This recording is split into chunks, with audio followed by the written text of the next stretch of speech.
Lynnea, and today I have a super quick video tutorial for you using the Penguin Palace Rain of Hearts stencil. This is such a cute stencil with a geometric heart pattern. So I'm just going to start off by spraying the back of my stencil with some pixie spray. This is going to allow me to tack the stencil on to a piece of black cardstock, and it won't wiggle around while I add some Gina K Designs Glitz Glitter Gel over the top.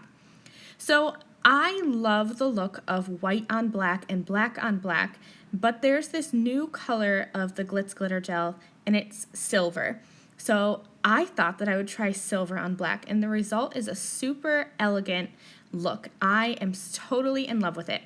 So I am just going to spread this silver glittery gel over this Rain of Hearts stencil, and I'll smooth it out with my stencil pal. It's basically like a big palette knife, and once I'm done, I'll remove the stencil and check this out. Look at all those super glittery hearts. I am so in love with this background.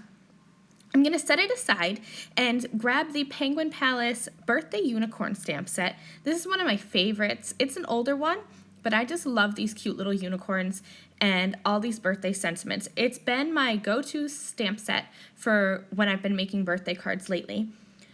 So I'm going to stamp out the little unicorn with the cake stand of cupcakes and a sentiment as well. Once I have those all stamped onto my heavyweight cardstock, I'm just going to add some color to the unicorn. I added just hints of my lightest gray marker around the edges of his body so that he would have that appearance of white but still have those shadow areas.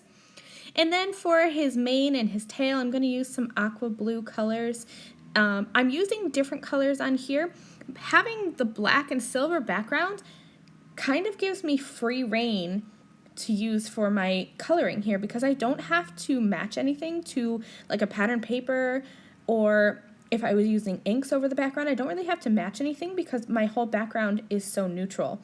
So I love that I could give some aqua blue colors and some bright pink colors to my cupcakes.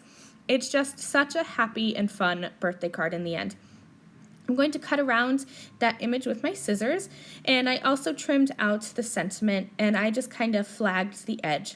I added some foam squares for dimension, but I'm also going to add some liquid glue. This is just something that I like to do when I'm adding images or sentiments onto a textured background. And so because we have this glitter gel in the background, it is quite textured, so I use liquid glue just to make sure that it's going to hold tight.